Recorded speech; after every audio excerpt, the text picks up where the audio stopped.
Moving on now, after a violent crackdown by the armed forces, migrants and refugees in Tripoli gathered outside a UN center to seek help in escaping Libya. The migrants say they have been victims of violent abuse, torture and extortion.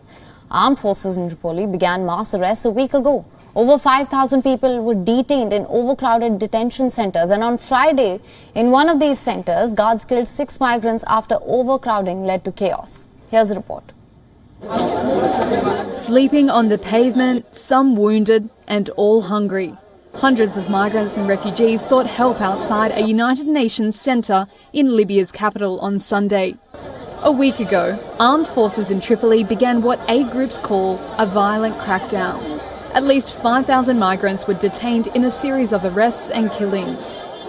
Libya is the transit location for people looking to flee to Europe for a better life. But as Sudanese migrant Mohammed Omar tells Reuters, there's been little peace to be found there in the last decade.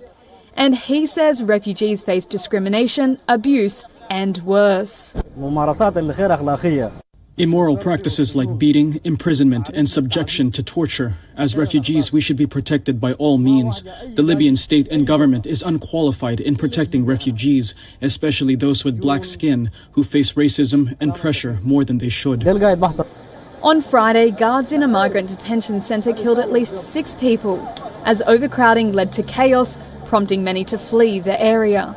The UN Refugee Agency said it was trying to help people waiting outside its centre, and that it was ready to arrange humanitarian flights for them out of Libya. That's all Eritrean migrant Nadia Abdul Rahman wants.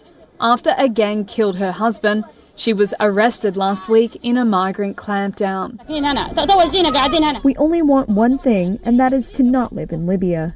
Musa Kony, one member of the 3-person presidency council that acts as head of state, said Saturday he intervened with the Interior Ministry to end this suffering. WION is now available in your country. Download the app now. Get all the news on the move.